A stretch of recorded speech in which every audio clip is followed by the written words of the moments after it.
Hello everybody and welcome back to the official LockBot YouTube channel. It's been a while since I've uploaded a video, but a massive new update has come out for the bot and I wanted to cover it.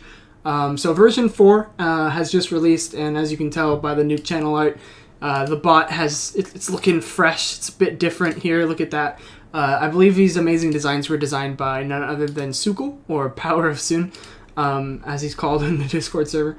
So I'm going to go over some of the improvements and additions, and then we're also already on version 4.0.2, and I think there was like a couple of added stuff, and there was also some bug fixes. So we're just going to go over that real quick. All right, so on the back end, which is like the servers and the coding of the bot and stuff, we've moved to version 13 of Discord.js, which means the whole bot was rewritten. So all commands have been moved to slash commands. Documentation improvements and changes have been added. There's some hyperlinks for like the Discord server, YouTube channel, Twitter, stuff like that were broken because, you know, if the name changes or the invite link changes, that sort of stuff, you have to replace it. All locking and unlocking commands have merged into two commands, which are enable and disable. Most of the embeds have been redesigned, making the bot more user-friendly for you guys. The footer for the bot's name and version on all embeds have been removed. Prompts for specifically locking commands will use buttons instead of reactions. So if you haven't seen what a button is, here, let me give you an example really quickly in a server that I'm in. If you go to like self-roll, this is like a button right here, I think. There's different examples of it, but basically instead of you adding a reaction like this, it's just, you know, it's a button. If you're kept in like the loop of Discord, you probably already knew that though. So some anti-scam has been added or revamped, sorry, rather, that show the domain detected as malicious or not. Commands that require roles, which are like maintenance mode, locking role, will now ask you to ping or mention the role, adding for extra, you know, specificality, I guess is the word, making things more streamlined, basically. Locking commands will now use subcommands. The help command has been improved significantly, so it'll give you more information and more help, as the name suggests. Channel lock has been configured properly, so it works as it should, meaning if you run the channel lock, it'll lock that channel. Permissions command has been revamped with the inclusion of buttons, you know, more user-friendly stuff. The mute command was replaced with timeout with the inclusions of Discord's timeout feature. So if you're a server owner, once again, let me give an example really quickly. If you click on somebody's name, there's an option to time out that user, so the bot will now cooperate with that feature that Discord has built in now, making it more user-friendly for you server owners. Where did I leave off? The invite command has been updated with a button to redirect to to invite the bot, so more streamlined, you know, just more ease of access for you guys. ID lookup has been removed since it was pretty useless. I actually never used this command, but I'm assuming what it did probably was just copy the ID of a user. That's my guess. So it is pretty useless if that's what it did, but it's gone now. Setup has been completely revamped, showing you how to use different modules. The panel command has been revamped, which makes things look a lot simpler. The timeout command now supports multiple formats, meaning you can use seconds, minutes, hours, days, that sort of thing. More customization for your locking needs. The invite command now uses buttons to add the bot. I think that was already included, wasn't it? Yeah, that was included twice here. A little oversight, but that's okay. So new additions are the new missing permission system. So if a user is missing permissions, it'll recognize that sort of thing. Case logs now exist, which logs all moderation command usages. So every time someone uses a moderation command, it will log that. So yeah, that's pretty good. Anti-docs auto moderation has been added. Admin and mod systems have been added back from version 2, the alternative way of Discord permissions. Interesting. Warning added to message prefixed commands, .help instructed to use slash commands. So basically if you try to use .help, it's going to ask you you can do /help, which is more coinciding with Discord's updates to how bots work, which is, you know, it's more easy for people to access. It allows for different bots to have the just to have one prefix and then for it to show up. It's more user-friendly, basically.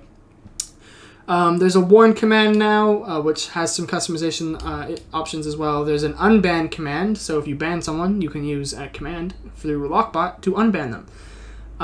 There's a set user command and an anti-dox command. Now we're going to go over the version 4.0.1 patch, which pretty small patch, not as small as 4.0.2, but there's new fields to the help command, and invites will now show you users' invite information per generated invite. Okay, so this is important. So this is a button, an example of a button right there, and now it's gonna ask you to use this basically, and yeah, I guess it'll show you what bots you can use. So when you hit /, you can select the bot. So for example, when you're using LockBot, you can do /invite, and then you can. Well, we'll do this one.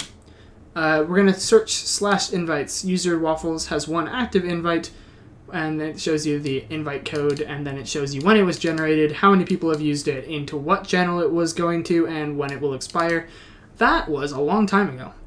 Also, this will show you your time zone. It won't show you my time zone. It'll show you your time zone, which is a nice little feature that Discord added back at the early part of 2022, I believe. Some fixes are the server info returning error upon executing. There's a few undefined errors for missing permissions that were fixed, and the admin and mod system was bugging out. That was fixed. The -account part of user info for mobile friendliness was removed.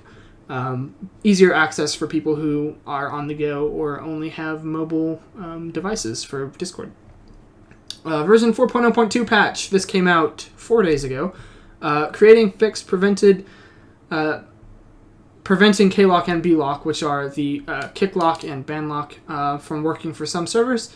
So if one of your servers was affected, it should be fixed now. There's a fix that was created which prevented the anti-scam and anti-dox commands from working in all servers. So if that wasn't working for your server, it will be working now. There's an added notification that commands that are only available on servers, since some delightful people tried running commands in their DMs.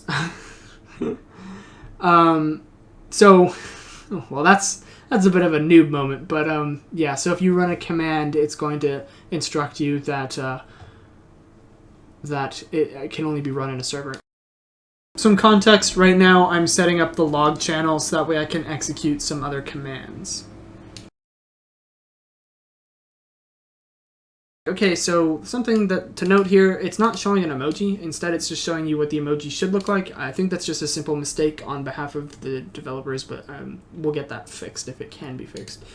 So now that there's a log channel, we can go ahead and run anti-dox, and we can put config, we can enable it, and then we can put the punishment as banning users, and we can enter that. So this will now enable the anti-dox module, and the anti-dox punishment is set to ban members. So if somebody puts in a scam link, the bot will register it or recognize it, right? Or something that could steal private information off of an individual or their API token, that sort of stuff. It's going to recognize that and it's going to ban them, so you don't have to do it. I do want to show you the website and the documentation site since those did get updated, so I'm going to go ahead and open those really quickly. All right, so here you go. This is the documentation site. It has been updated for version 4, and everything is up to date on how things work. There's a changelog, and there's some extra information, and the people who helped on the document. So big shout out to them for updating it. And if you need some help, there's some introductions here as well. And this is the LockBot website. It's a little bit unupdated. I don't know when the last time it was actually updated was. But I think the statistics and things like that are accurate. Yeah, so there's a partnership page. You can support us on Patreon. Does this actually still open? Yep, it does. So you can support us on Patreon if you so choose to be helpful, help fund the bot. Although it will still work as a free bot, so don't feel obligated to have to do that. It's just an extra option to show your support. There's a quick little, introduction, what makes us different. I do believe, personally, LockBot is still the best moderation-specific bot. It's not going to have features like Me6, where it's like fun commands or, memes or anything like that. It's specifically for to make it easier on your server so you don't have to have, or you don't have to rely on individuals that might not be online during certain time zones. As long as the bot doesn't go down, it's going to stay up 24/7. So yeah, there we go. Hopefully you enjoyed this video. Hopefully I covered everything to your liking. It was a little bit of a long video, but I think it was important to notify you guys about a version 4. So that's going to be it for me. Take care, guys, and I'll see you guys later.